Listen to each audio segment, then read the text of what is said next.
2022년 공인회계사 경제원론 풀어보겠습니다. 1번 엑스제 시장은 완전 경쟁 시장이고 수요자는 A, B, C만 존재한다. 아래는 엑스제 수요표이다. 개당 가격이 2,000원과 4,000원일 때 각 수요자의 수요량이 나와 있고요. 시장 공급 함수가 Q는 500분의 P, P는 가격, Q는 공급량일 때 다음 설명 중 옳은 것을 모두 고르면 1번 문제는 완전 경쟁 시장에서 개별 수요자가 주어져 있고요.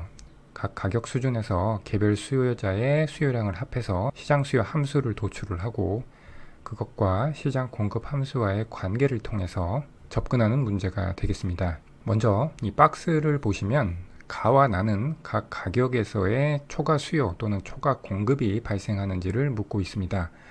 지금 공급 함수는 주어졌기 때문에 가격 2,000과 4,000을 공급 함수에 대입을 하면 시장 공급량이 도출이 되는데, 그런데 시장 수요 함수는 이렇게 함수로 주어지지 않고 각 개별 수요자의 수요량을 제시해 주고 있습니다. 그래서 우리는 각 가격에서 수요자의 수요량을 합해서 시장 수요량을 도출할 수가 있습니다. 오른쪽에 표로 정리를 했는데 2,000원일 때 A, B, C의 수요량을 더하면 11이 나오고요. 4,000원일 때도 역시 동일한 방식으로 더하면 6이 나옵니다. 이렇게 가격에 따라서 시장 수요량을 알 수가 있고요.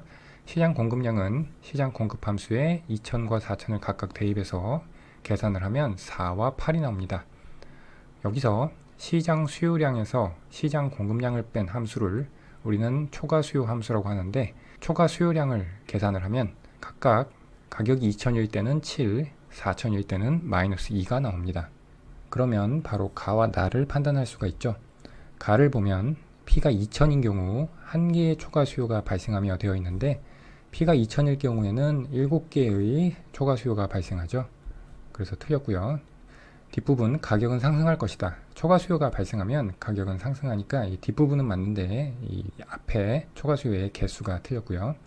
나를 보면 4,000인 경우에는 지금 보면 초과 수요량이 마이너스 2가 되죠. 이것은 초과 공급이 2가 발생했다는 것이고요. 그래서 두 개의 초과 공급이 발생하며 초과 공급이 발생하니까 가격은 하락하겠죠. 나는 맞는 보기가 되겠습니다. 그 다음 다를 보면 엑스제가 거래되는 시장에서 공급의 법칙은 성립하나 수요의 법칙은 성립하지 않는다 되어 있는데, 공급의 법칙은 가격이 증가하면 공급량이 증가하는 현상을 의미하고요. 수요의 법칙은 가격이 증가하면 수요량이 감소하는 현상을 의미합니다.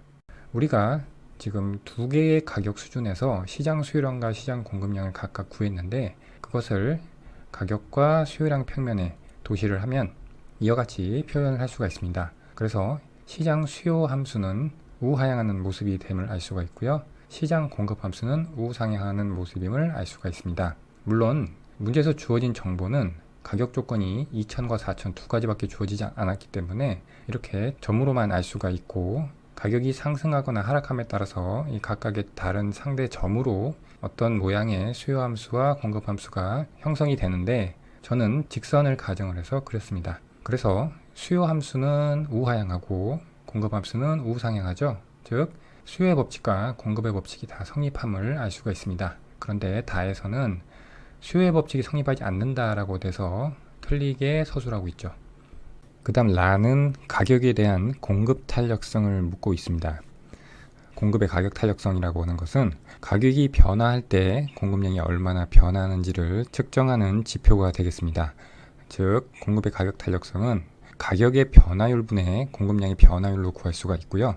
우리가 시장 공급 함수에서 가격을 P, 공급량을 QS라고 하면 이처럼 P분의 DP, QS분의 DQS 해서 공급의 가격 탄력성을 식으로 표현할 수가 있고요. 이것을 이렇게 표현을 바꿀 수도 있겠습니다. 그래서 주어진 공급 함수를 가지고 이 식에 맞게 대입을 해보면, 먼저 앞에 있는 DP분의 DQS를 구해보면 시장 공급 함수를 전비분을 해서 DP분의 DQ를 구하면 500분의 1이 나온다는 것을 알 수가 있고요. 그 다음 QS분의 P인데, 우리는 앞에서 가격이 2,000일 때와 4,000일 때 시장 공급량을 구했죠. 그래서 가격이 2,000일 때 시장 공급량이 4라는 것을 대입해도 되고, 가격이 4,000일 때 시장 공급량이 8이라는 것을 대입해도 동일한 값인 1이 나오는 특이한 경우가 되겠습니다. 이렇게 다른 가격의 시장 공급량을 대입을 했을 때 공급 탄력성이 일정하게 나오는 이유는 이 공급 함수가 원점에서 출발하는 직선의 공급 곡선이기 때문입니다. 우리가 공급의 가격 탄력성을 수식으로 알아봤지만 기하학적으로 한번 살펴보면 지금 이 식에서 이 dp분의 dqs라고 하는 것은 공급량 qs와 가격 p의 평면에서 공급 곡선의 기울기의 역수를 의미합니다. p가 세로축이고 qs가 가로축이기 때문이죠. 그 다음 qs분의 p는 그대로 가져오고요. 그래서 시장 공급 곡선이 이와 같은 모습을 가지고 있다고 해보겠습니다. 이때 B라는 점에서의 공급의 가격 탄력성을 구한다고 할 때 지금 기울기가 DC분의 BC죠. 이것의 역수니까 BC분의 DC가 되겠고요. 그 다음 QS는 이 가로축의 길이죠. 그래서 OC가 되고요. 그 다음 P는 여기서의 높이 BC가 되겠습니다. 그래서 이것을 대입을 해서 보면 BC끼리 약분이 되죠. 그래서 OC분의 DC가 시장 공급 곡선이 주어졌을 때 기하학적으로 공급의 가격 탄력성을 구하는 식이 되겠습니다. 그런데 문제에서 주어진 시장 공급 함수는 이렇게 오른쪽처럼 원점에서 출발하는 직선이 되고요. 이때는 공교롭게도 OC와 DC가 일치하게 됩니다. 따라서 공급 곡선의 어떤 점에서 공급의 가격 탄력성을 구해도 항상 1이 나오게 되는 특징을 가지게 됩니다. 따라서 보기 라에 있듯이 XZ 가격에 대한 공급 탄력성은 1이다. 맞는 보기가 되겠고요. 그러므로 1번 문제는 옳은 것을 고르라고 했으니까 나와 라를 가리키고 있는 5번이 답이 되겠습니다. 2번 완전경쟁 시장에서 거래되는 어느 재화의 수요와 공급 함수는 다음과 같다. 수요 함수와 공급 함수가 가격 P의 함수로 주어져 있습니다. 수요 함수는 가격에 대한 감소 함수, 공급 함수는 가격에 대한 증가 함수로 표준적인 우하향하고 우상향하는 모습을 가지고 있습니다. 정부가 이 재화의 최저 가격을 20으로 정한다면 생산자 잉여와 자중 손실은 단 QD는 수요량, QS는 공급량, P는 가격이다. 먼저 최초 균형을 구해보겠습니다. 수요와 공급이 같다는 조건을 통해서 최초 균형을 구해보면 균형 가격은 10, 균형 거래량은 200이 나옵니다. 그런데 정부가 이 재화의 최저 가격을 20으로 정한다고 했습니다. 최저 가격이 20으로 주어졌을 때 수요량은 100이고요. 공급량은 400이 돼서 이 시장에는 최저 가격제 실시로 인해서 수요보다 공급이 많은 초과 공급의 상태가 되고 실제 시장 거래량은 둘 중에 작은 값에서 결정이 되니까 시장 거래량은 100이 됩니다. 이것을 그래프로 그려보면 다음과 같습니다. PQ 평면에서 공급 곡선과 수요 곡선을 주어진 식대로 그려보고요. 그래서 최초 균형점은 가격이 10이고 균형 거래량이 200인 이 점이 되겠고요. 그런데 정부가 이 재화의 최저 가격을 20으로 정하면 이렇게 20에서 수평인 가격선이 그어지게 되고요. 이때 수요량은 100, 공급량은 400이 돼서 아까 우리가 여기서 구했지만 그래서 초과 공급이 300만큼 생기고 실제 거래량은 수요량과 공급량 중 작은 수요량에 따라서 100으로 결정이 됩니다.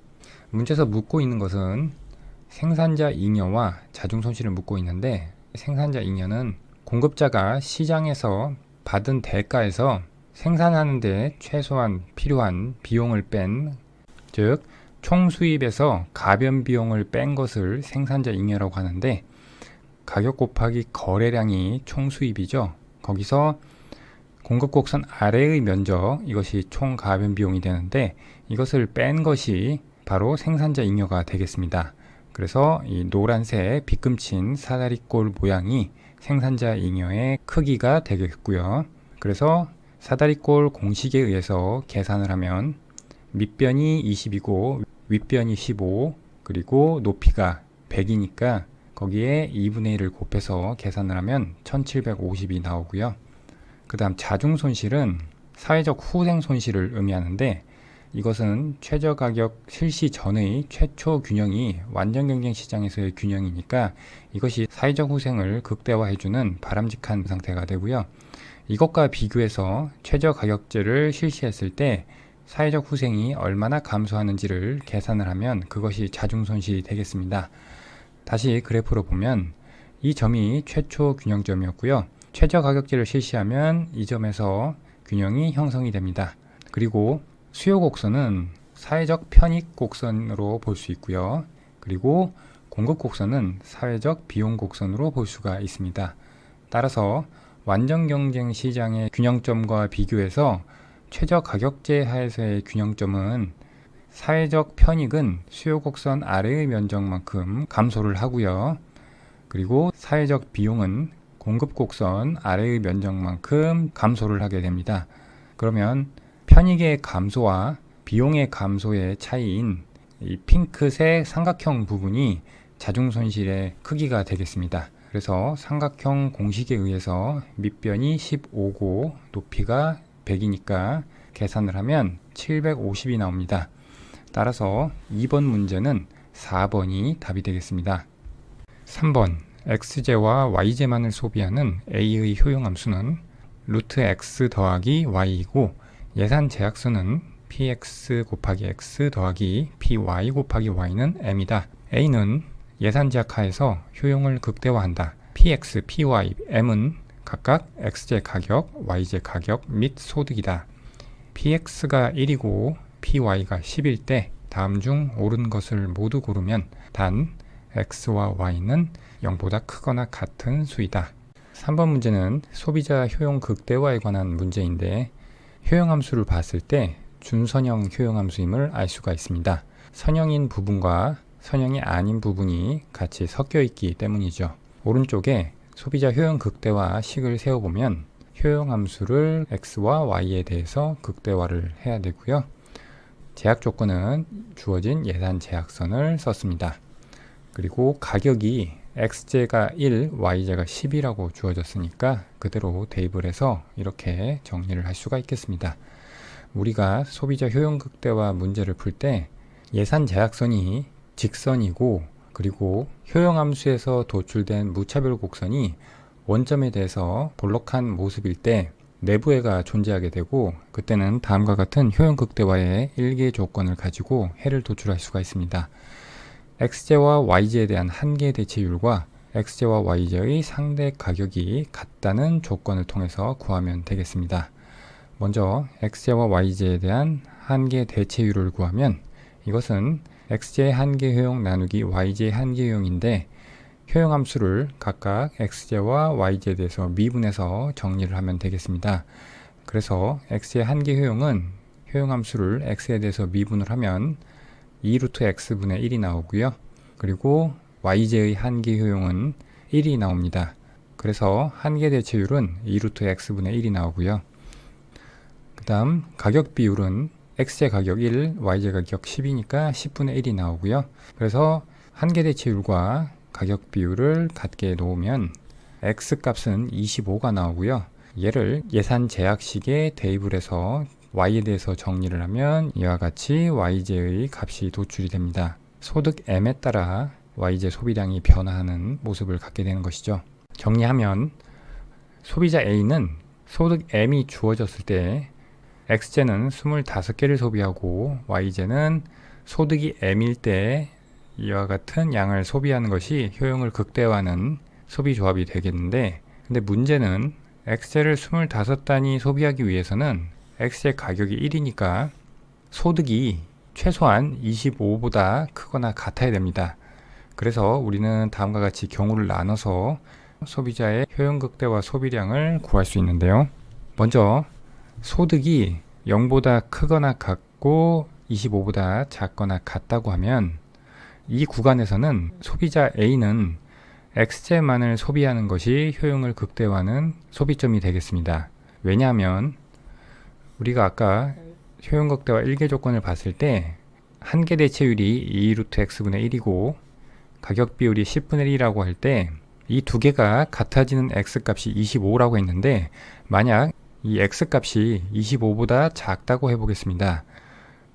25보다 작으면 한계대체율의 분모가 작아지죠. 그 이야기는 한계대체율의 값은 커진다는 것을 의미합니다. 한편 X제와 Y제에 대한 한계대체율은 X제의 한계효용 나누기 Y제의 한계효용이라고 했는데, 지금 이 비율과 X제와 Y제에 대한 상대가격의 비율을 이와 같이 X끼리 그리고 Y끼리 한계효용과 가격을 같은 쪽에 놓고 정리를 하면 1원당 각 제와의 한계효용이 같다는 식으로 변환이 됩니다. 그리고 우리가 구한 X제 한계효용을 대입을 하고 Y제 한계효용을 대입한 다음, 그리고 X제와 Y제의 가격을 대입을 하면 좌변은 2루트 X분의 1이 그대로 되고요. 우변은 10분의 1이 나옵니다. 그래서 만약 좌변이 크다면 이때는 1원당 한계효용이 X제가 더 크니까 이 소비자는 X제를 더 소비하는 것이 효용을 증가시키는 소비가 되겠습니다. 따라서 주어진 소득이 이 구간에 있을 때 X제 소비량은 25만큼 소비를 하지 못하고 줄어들 수밖에 없고, 그렇게 되면 2루트 X분의 1은 10분의 1보다 커지게 됩니다. 따라서 이 구간에서는 소비자 A는 무조건 모든 소득을 X제 소비에 사용하는 것이 효용을 극대화하는 선택이 되겠습니다. 그 다음 두 번째, 소득이 만약 25를 초과한다면 이 구간에서는 아무리 소득이 증가해도 A의 X제에 대한 소비량은 25만 하면 되고요. Y제 소비량이 소득 M이 증가함에 따라서 이 시계에 의해 증가하게 소비하는 것이 소비자 A의 효용을 극대화하는 선택이 되겠습니다. 왜냐하면 X제 소비량이 25로 고정이 돼야만 효용 극대화 1개 조건에서 이 좌변이 10분의 1로 고정이 되고, 그러면 X제와 Y제의 상대가격 비율인 10분의 1과 같아지게 돼서 효용 극대화 1개 조건이 만족이 되기 때문이죠. 그러면 여기서 보기를 살펴보면 가를 살펴볼 수 있습니다. 소득이 21대면 이 구간에 있는 경우죠. 이때 A는 X제만을 소비한다. 모든 소득을 X제 소비에 사용하는 것이 A의 효용을 극대화하는 선택이라고 했습니다. 따라서 가는 맞는 보기고요. 그 다음 나와 다는 각각 소득 소비 곡선과 Y제 앵겔 곡선을 물어보고 있는데, 이것은 그래프를 그려서 같이 살펴보도록 하겠습니다. 먼저 보기 나의 소득 소비 곡선을 살펴보겠습니다. 소득 소비 곡선은 재화 가격이 일정할 때 소득 증가에 따른 효용 극대화 점의 궤적을 의미합니다. 그래서 이 문제에서 주어진 효용 함수에서 도출된 무차별 곡선이 빨간색이라고 하고, 그리고 검은색이 예산 제약선이라고 하겠습니다. 그러면 이렇게 식으로 알아본 소득 범위에 따른 X제와 Y제의 소비량을 가지고 한번 그래프를 그려보면, 소득이 1번 구간일 때 이때는 모든 소득을 X제 소비에 사용하게 되고 Y제 소비량은 제로가 되기 때문에 그래프상에 그려보면 예산이 증가함에 따라서 소비점은 X축을 따라서 이렇게 형성되게 됩니다. 지금 제일 안쪽에 있는 이 예산 제약선은 소득 M이 5일 때의 예산 제약선이고요. 그 다음은 소득 M이 10일 때의 예산 제약선이 되겠습니다. 이렇게 소득 증가에 따라서 예산 제약선이 원점에서 평행하게 멀어지는데, 소득이 25에 도달할 때까지, 즉 지금 이 선이죠. 이 선인 25에 도달할 때까지, 이때까지는 Y제 소비량은 제로를 유지하면서 X제 소비량만 증가하는 모습을 가지게 되겠습니다. 그 다음 이 두 번째 영역, 소득 M이 25보다 커진 구간에서는 예산 제약선이 계속 원점에서 멀어지는 방향으로 소득이 증가할 때 무차별 곡선과 예산 제약선이 접하는 점이 X는 25라는 이 직선상에서 형성이 됩니다. 이것은 수식으로 봤을 때 X제 소비량이 25로 일정하게 유지된다는 것을 보면 알 수가 있죠. 그래서 Y제 소비량만 증가하는 방향으로 이렇게 형성이 되게 됩니다. 그래서 이렇게 X축을 따라서 수평이다가 소득이 25를 넘어서는 순간부터 수직인 모습을 가지게 되는 것이 A의 소득 소비 곡선의 모습이 되겠습니다. 보기 나에서 m이 30보다 크거나 같을 때 그러면 이 영역이죠. 이때 A의 소득 소비 곡선은 수직이다. 그래프에서 ICC가 수직인 것을 알 수가 있었죠. 괄호에 있는 내용은 가로축이 X제 소비량, 세로축이 Y제 소비량. 우리가 그린 그래프의 X축, Y축 그것을 나타내고 있죠. 따라서 보기 나도 맞는 보기가 되겠습니다. 마지막 다 엔겔 곡선을 살펴보겠습니다. 엔겔 곡선이라고 하는 것은 재화 가격이 일정할 때 각 소득 수준에 대하여 소비자가 구입하려는 상품의 수요량을 표시하는 곡선이 되겠습니다. 그래서 각 재화에 대해서 엔겔 곡선을 그릴 수가 있는데 가로축은 소비량으로 두고요. 그리고 세로축은 소득으로 두면 되겠습니다. 엔겔 곡선의 식을 구해보면 먼저 X제부터 구해보면 우리가 이렇게 소득 구간에 따라서 X제와 Y제의 소비량을 구했는데 X제 엔겔 곡선을 구하기 위해서는 각 소득 구간에 따라서 X제의 소비량을 도시하면 되겠습니다. 그래서 소득이 0보다 크거나 같고 25보다 작거나 같은 이 구간에서는 X는 M, 이것이 바로 엔겔 곡선의 식이 되고요. 그리고 소득이 25보다 큰 구간에서는 X는 25가 엔겔 곡선의 식이 되겠습니다. 그것을 그대로 이 평면에 그려보면 소득이 0에서 25까지 커지는 구간에서는 X는 M, 즉 Y는 X라는 직선의 방정식처럼 45도의 기울기로 증가하는 직선의 모습이 되고요. 그 다음 소득이 25를 초과하는 순간부터 X제 값이 25로 고정이 되니까 이것은 25선상에서 수직인 모습을 갖게 됩니다. 그 다음 동일한 방식으로 Y제의 엔겔 곡선을 구해보면 Y제는 이 구간에서는 제로의 소비량을 가지고 있고요. 그리고 이 구간에서는 이와 같은 식으로 표현이 되는데 이것을 역시 YM 평면에 그려보게 되면 소득이 0보다 크거나 같고 25보다 작거나 같은 구간에서는 소비량이 0이니까 Y축, 즉 소득축에서 수직인 모습을 갖게 되고요. 그 다음 소득이 25를 초과하면서부터 지금 이 식의 모양대로 우상향하는 직선의 모습을 가지게 됩니다. 지금 이 식은 Y에 대해서 정리되어 있는데 얘를 M에 대해서 정리하면 기울기가 10이고 Y절편, 즉 이 소득축의 절편이 25인 식이 됨을 알 수가 있습니다.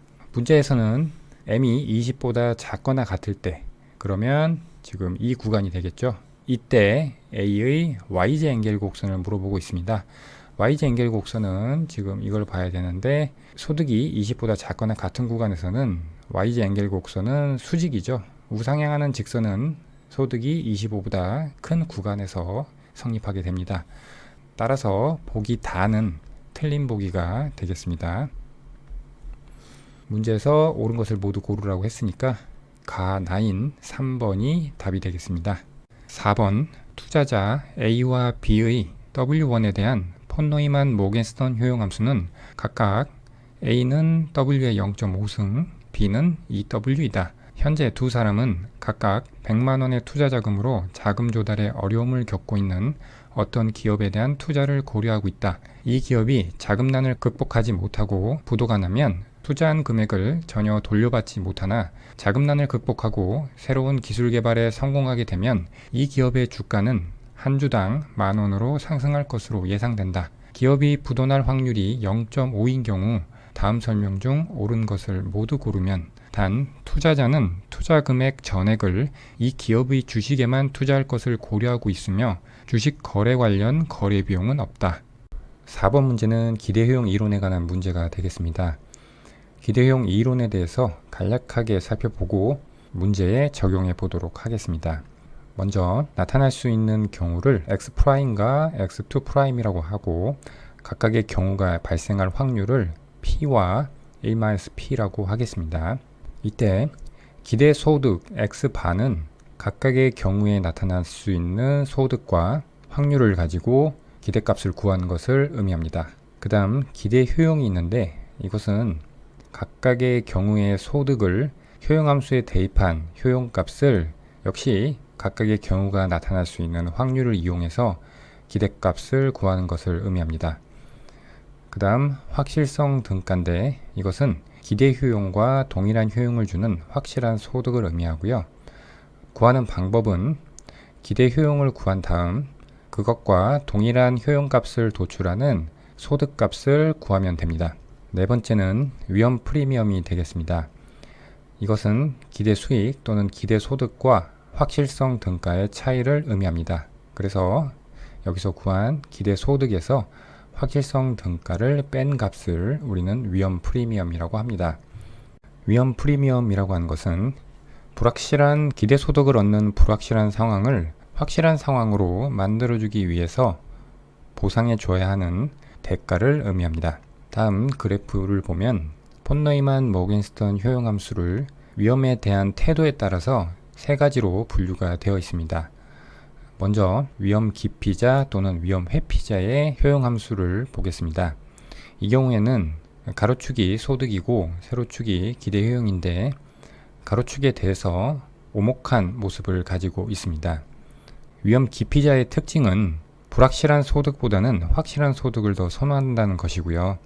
그것은 X'과 X2'의 소득이 있다고 할 때 각각의 경우가 발생할 수 있는 확률을 이용해서 기대 소득을 구했을 때 이 기대 소득이 가져다주는 효용과 그리고 각각의 경우의 효용의 기대값인 기대 효용의 크기를 비교해 보면 기대 소득이 가져다주는 효용이 기대 효용보다 더 크다는 것을 알 수가 있습니다. 이 점에서 위험 프리미엄이 0보다 크다는 것을 알 수가 있고요. 그리고 여기서 이 기대 효용과 동일한 효용을 가져다주는 확실한 소득이 확실성 등가가 되겠고요.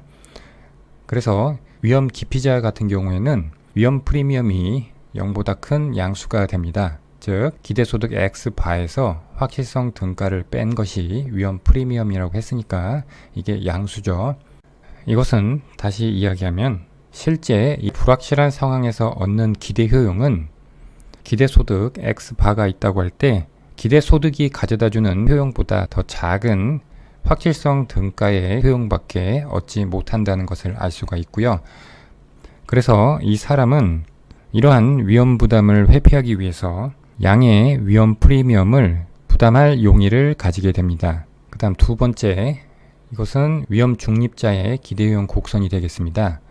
이 경우에는 기대 소득이 가져다주는 효용과 기대 효용이 일치하게 됩니다. 이렇게 되면 기대 효용과 동일한 효용을 주는 확실한 소득도 기대 소득과 동일하게 되기 때문에 위험 프리미엄은 제로가 됩니다. 그 다음 세 번째, 이것은 위험 선호자의 기대 효용 곡선이 되겠습니다. 이 경우에는 소득축에 대해서 볼록한 모습을 가지게 됩니다.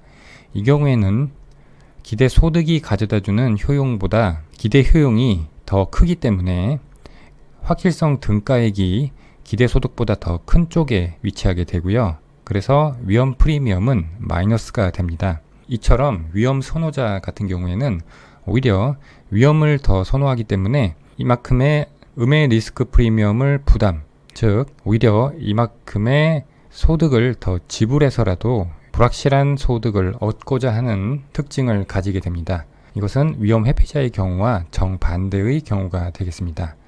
그러면 문제에 적용을 해보도록 하겠습니다. 먼저 투자자 A, B의 기대 효용 함수의 특징을 보고 위험에 대한 태도를 알 수가 있는데 투자자 A 같은 경우에는 효용 함수의 특징을 보면 W 증가에 따라 체감하는 특징을 가지고 있고요. 투자자 B 같은 경우에는 W의 증가와 상관없이 일정한 기울기를 갖고 있음을 알 수가 있습니다. 그래서 A 같은 경우에는 위험 기피자에 해당함을 알 수 있고요. B 같은 경우에는 위험 중립자에 해당함을 알 수가 있습니다. 그럼 가부터 보면 투자 기회에 대한 확실성 등가는 A가 B보다 크다. A는 위험 기피자이기 때문에 기대 소득보다 확실성 등가가 왼쪽에 위치하게 됩니다. 그런데 B는 위험 중립자이기 때문에 기대 소득과 확실성 등가가 동일하게 되죠. 따라서 A의 확실성 등가가 B보다 작게 됩니다. 그런데 여기는 크다고 되어 있으니까 틀렸고요. 투자 시 A의 기대 소득은 확실성 등가보다 크다. A는 위험 기피자이기 때문에 이 그래프에서 보시면 기대 소득 X바가 확실성 등가 C2보다 크다는 것을 알 수가 있죠. 이것은 다른 말로 하면 위험 프리미엄이 0보다 크다라는 것으로 표현할 수도 있겠습니다. 맞는 보기가 되겠고요. 다 투자 시 B의 위험 프리미엄은 확실성 등가와 같다. B 같은 경우에는 기대 소득과 확실성 등가가 같죠. 그래서 위험 프리미엄은 제로가 됩니다. 그런데 여기서는 위험 프리미엄이 확실성 등가와 같다고 표현되어 있는데 위험 프리미엄이 아니라 기대 소득이 확실성 등가와 같다라고 표현을 해야 되겠죠. 틀렸고요. 그 다음 라는 이제 구체적인 현재 주가가 주어져 있고 A의 투자 여부를 묻고 있습니다. 보기 라를 구하기 위해서 문제에서 주어진 내용을 가지고 먼저 정리를 해보면 A의 기대효용 함수를 적고 그리고 두 가지 경우가 있는데 투자를 했을 때 부도가 나거나 아니면 성공해서 주가가 만원으로 상승하거나 이렇게 두 가지인데 부도가 나면 100만원을 전부 날리게 되죠. 그래서 부도가 나는 경우의 소득을 W'이라고 하면 제로가 되겠고요. 그리고 주가가 한 주당 만원으로 상승하는 경우의 소득을 W2'이라고 하면 지금 5천원에 산 주식이 만원으로 상승하기 때문에 투자금 100만원이 2배가 되겠죠. 그래서 W2'은 200만원이 되겠습니다. 그리고 부도날 확률이 0.5라고 했으니까 부도가 날 확률 0.5 그리고 주가가 한 주당 만원으로 상승할 확률 0.5 이렇게 정리가 되겠습니다. 이제 기대 소득을 구하면 이것은 각각의 경우의 소득과 확률을 이용해서 기대값을 구하면 되죠. 그러면 100만원이 나오고요. 그 다음 기대 효용인데 이것은 각각의 경우의 효용의 기대값을 의미하죠. 그래서 이 0과 200만원을 기대 효용 함수에 대입을 해서 각각의 확률을 이용해서 효용의 기대값을 구하면 5√2가 나옵니다. 그리고 이어서 확실성 등가, 즉 이렇게 구한 기대 효용 5√2와 동일한 효용을 주는 확실한 소득을 구하기 위해서 5√2는 √C2로 식을 세워서 양변을 제곱을 해주면 C2는 50이 됩니다. 즉 확실성 등가는 50만원이 됩니다. 그 다음 위험 프리미엄, 이것은 기대 수익 또는 기대 소득인 100만원에서 확실성 등가 50만원을 뺀 값과 같죠. 그래서 위험 프리미엄은 50만원이 됩니다. 얘를 그래프로 그리면 이와 같이 표시할 수가 있고요. 투자자 A는 위험에 대해서 기피하는 성향을 가지고 있으니까 X축에 대해서 오목한 모습을 가지게 되고요. 그리고 각각의 경우의 소득인 0과 200이 있고 그리고 기대 소득 100, 기대 효용은 0과 200의 효용의 기대값인 5√2 그리고 이것과 동일한 효용을 주는 확실한 소득인 확실성 등가 50 마지막으로 100에서 50을 뺀 위험 프리미엄인 50 이렇게 표현을 할 수가 있겠습니다. 그러면 이러한 상황에서 투자자 A는 100만원의 투자 자금을 문제에서 주어진 기업에 투자를 할 것인지를 봐야 되는데 투자를 하게 될 경우에 기대 효용은 5√2가 되고 이것은 투자를 하지 않았을 때의 효용인 10보다 작게 됩니다. 따라서 투자자 A는 투자를 하게 되면 확실한 상황에서 불확실한 상황으로 위험을 떠안게 되는 것이고 확실성 등가에 50만원을 가지고 있을 때 얻을 수 있는 효용밖에 얻지 못한다는 것이죠. 위험 기피자인 투자자 A 입장에서는 불확실한 경우보다 확실한 경우를 더 선호하므로 투자자 A는 이 기업의 주식에 투자할 경우에 자신의 기대 효용이 하락하기 때문에 이 기업의 주식에 투자하지 않을 것입니다. 따라서 보기 라는 맞는 보기가 되겠습니다. 그러면 4번 문제 답은 옳은 것을 골라야 되니까 나 라를 택하고 있는 4번이 답이 되겠습니다. 5번 어느 기업의 생산함수는 Q는 루트 L 더하기 2K이다. Q는 생산량, L은 노동 투입량, K는 자본 투입량이다. 노동과 자본의 단위당 가격이 각각 W와 R이다. 다음 설명 중 옳지 않은 것은? 5번 문제는 생산자 이론에서 생산함수가 주어졌을 때 생산 기술의 특징과 비용함수의 도출에 관한 문제가 되겠습니다. 보기 1번부터 하나씩 살펴보도록 하겠습니다. 규모에 대한 수익을 묻고 있는데 규모 수익이라고 하는 것은 생산요소 투입 규모를 늘릴 때 생산량이 어떻게 반응하는지를 나타내는 개념이 되겠습니다. 문제에서처럼 노동과 자본의 함수로 생산함수가 주어졌다고 할 때 투입되는 노동과 자본의 양을 람다배만큼 증가해서 투입을 시켰을 때 H의 범위에 따라서 규모 수익이 결정되게 됩니다. H가 만약 1보다 작으면 규모 수익 체감이라고 하고요. 1과 같으면 규모 수익 불변, 1보다 크면 규모 수익 체증이 되겠습니다. 그래서 주어진 생산함수를 가지고 적용을 해보면 L과 K의 람다배만큼 곱해서 투입을 했다고 해보면 이와 같이 되고, 람다가 루트 람다로 앞으로 튀어나올 수 있죠. 루트 람다는 람다의 2분의 1승이니까, 즉 원래의 함수에 람다를 곱한 만큼 증가하지는 않는다는 것을 알 수가 있고, 이것은 h가 1보다 작은 이 부분을 의미하죠. 따라서 이 생산함수는 규모 수익 체감을 나타냅니다. 보기 1번은 맞는 보기가 되겠고요. 2번은 대체 탄력성에 대해서 묻고 있습니다. 생산요소의 대체 탄력성이라고 하는 것은 다음과 같이 정의가 됩니다. 한계기술 대체율의 변화율분의 요소 투입 비율의 변화율로 정의가 되고요. 먼저 분자 요소 투입 비율을 L분의 K로 정의해서 L분의 K분의 델타 L분의 K로 요소 투입 비율의 변화율을 표시할 수가 있습니다. 그 다음 분모에 한계기술 대체율의 변화율이 있는데, 여기서 한계기술 대체율이라고 하는 것은 생산함수에서 도출되는 등량 곡선에서 요소 간의 교환 비율을 의미합니다. 즉 기하학적으로는 등량 곡선의 기울기에 마이너스를 붙인 것을 의미합니다. 그래서 한계기술 대체율의 변화율이라고 하는 것은 MRTS LK분의 델타 MRTS LK로 표시할 수가 있고요. 여기서 한계기술 대체율을 좀 더 자세하게 살펴보면 주어진 생산함수에서 등량곡선을 도출을 해야 되는데, 등량곡선은 LK 평면에서 동일한 수준의 산출량을 낼 수 있는 생산요소 투입량의 조합으로 구성된 집합을 그림으로 나타낸 것을 의미하는데, 생산함수를 제곱을 해서 K에 대해서 정리를 하면 이와 같이 됩니다. 이것을 LK 평면에 그린 것이 바로 일정한 산출량을 생산하는 데 필요한 생산요소 투입량의 조합을 나타내는 식으로서 등량곡선이 되겠습니다. 그래서 이러한 등량곡선이 그려지게 되고요.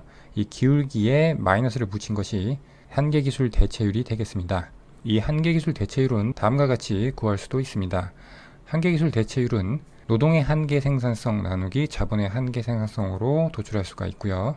이것은 등량곡선의 정의인 동일한 수준의 산출량을 낼 수 있는 생산요소 투입량의 조합들로 구성된 집합이라는 것에서 도출할 수가 있습니다. 즉 어떤 특정한 등량곡선이 있다고 할 때 한 점에서 다른 점으로 이동을 할 때 산출량이 일정하게 유지돼야 되니까, 자본이 감소하고 노동이 증가할 때 자본 감소량에 자본의 한계 생산성을 곱한 것이 노동 증가량에 노동의 한계 생산성을 곱한 것과 같다는 식을 통해서 이와 같은 계산식이 도출이 됩니다. 한계 생산성은 생산함수를 각각 노동과 자본에 대해서 미분한 값이 되고요. 그래서 주어진 생산함수를 각각 노동과 자본에 대해서 미분해서 정리를 하면 2분의 1이 도출돼서 우리가 등량곡선의 방정식을 도출해서 기울기에 마이너스를 붙인 2분의 1 값과 같아진다는 것을 알 수가 있습니다. 그럼 다시 대체 탄력성으로 돌아와서 대체 탄력성의 분모인 한계기술 대체율의 변화율은 지금 한계기술 대체율이 2분의 1로 일정하게 나오죠. 그래서 이 변화율이 제로가 됩니다. 그 이야기는 대체 탄력성 식에서 분모가 0이 된다는 것이고, 이것을 극한의 개념으로 생각하면 한계기술 대체율의 변화율이 0에 가까워진다는 것이고, 그것은 이 전체 분수의 값을 무한대로 만듭니다. 그래서 지금 주어진 이 생산함수 같은 경우에 대체 탄력성은 무한대가 됩니다. 그 이야기는 한계기술 대체율의 변화율보다 요소 투입 비율의 변화율이 상대적으로 크다는 것을 의미하고, 이것은 생산 과정에서 두 생산 요소가 서로 쉽게 대체될 수 있다는 것을 의미합니다. 그래서 보기 2번을 보면 생산 요소 간 대체 탄력성이 1이라고 했는데 틀렸고요. 3번도 바로 해결할 수 있죠. 한계기술 대체율은 우리가 2분의 1로 도출을 했죠. 일정합니다. 4번, 5번은 총 비용함수의 형태를 묻고 있는데, 총 비용함수는 주어진 생산량을 산출하기 위해 드는 가장 작은 비용을 나타내는 함수가 되겠습니다. 총 비용 함수는 다음과 같은 비용 극소화 문제를 통해서 도출할 수가 있습니다. 목적 함수로 비용식을 세우고요. 그리고 제약식으로 생산 함수가 주어지게 되겠습니다. 그래서 일정한 산출량을 생산하기 위해서 드는 최소한의 비용을 푸는 문제를 풀면 우리는 총 비용 함수를 도출할 수 있는 것입니다. 이것은 비용 극소화 일개 조건을 통해서 도출할 수가 있는데, 그것은 노동과 자본에 대한 한계 기술 대체율과 노동과 자본의 상대 가격이 같다는 조건이 되겠습니다. 앞에서 우리가 한계 기술 대체율을 2분의 1로 도출을 했습니다. 이렇게 한계 기술 대체율이 일정하게 주어질 때는 다음과 같이 경우를 나눠서 총 비용 함수를 도출해야 됩니다. 먼저 한계 기술 대체율이 요소의 상대 가격 비율보다 클 경우, 이 경우에는 노동의 상대적인 한계 생산성이 노동의 상대적인 가격보다 크게 되고, 이렇게 되면 기업 입장에서는 자본 대신 노동만 투입하여 생산을 하게 되고, 그 이야기는 자본 투입량은 제로고, 그러면 생산함수는 루트 L은 Q바가 됩니다. 주어진 제약식인 생산함수에서 이 K가 0이 되면 이렇게 되겠죠. 그래서 양변을 제곱을 해서 L에 관한 식으로 표현해주면 이것이 바로 일정한 생산량을 산출하기 위해서 필요한 노동 투입량을 의미하는 조건부 요소 수요 함수가 되고, 따라서 이렇게 도출한 K와 L을 목적 함수인 비용 함수에 대입을 해서 정리를 하면 총 비용 함수는 W 곱하기 Q 바 제곱이 됩니다. 이게 한계 기술 대체율이 요소 상대 가격 비율보다 클 경우에 총 비용 함수가 되고요. 그럼 반대로 한계 기술 대체율보다 요소의 상대 가격 비율이 더 큰 경우에는, 이 경우에는 노동의 상대적인 한계 생산성보다 노동의 상대 가격이 더 커지기 때문에 기업 입장에서는 노동을 투입하는 대신 자본만 투입해서 생산을 하게 됩니다. 그 경우에 역시 이 제약식에서 L이 제로가 되고 이 K만 남게 되니까 이와 같이 식이 되고요. 이것을 양변을 제곱해서 역시 K에 관한 식으로 나타내면 이게 자본의 조건부 요소 수요 함수가 됩니다. 그래서 이렇게 구한 L과 K 값을 목적 함수에 대입해서 정리하면 총 비용 함수는 2분의 R 곱하기 Q바 제곱이 됩니다. 그리고 다음 경우로 한계 기술 대체율과 요소 상대 가격 비율이 같을 경우에는 노동을 투입하나 자본을 투입하나 무차별하기 때문에 앞의 두 가지 경우에서 구한 총 비용 함수가 모두 가능하게 됩니다. 그러면 보기 4번을 보면 노동의 단위당 가격 W가 1, 자본의 단위당 가격 R이 3인 경우, 이 경우에는 요소의 상대 가격이 3분의 1이 되죠. 그 이야기는 이 첫 번째 경우가 되겠죠. 2분의 1이 3분의 1보다 크니까. 그러면 총 비용 함수는 이와 같은 모습이 되고, W가 1이니까 총 비용 함수는 Q 바 제곱이 됩니다. 그래서 4번은 맞는 보기고요. 5번, 이 경우에는 요소의 상대 가격 비율이 2가 되죠. 그러면 이 두 번째 경우가 되겠습니다. 그래서 총 비용 함수는 이와 같은 모습이 되고, R이 1로 주어졌으니까 총 비용 함수는 2분의 1 Q 바 제곱이 됩니다. 그래서 5번도 맞는 보기가 되겠고요. 따라서 5번 문제의 답은 2번이 되겠습니다.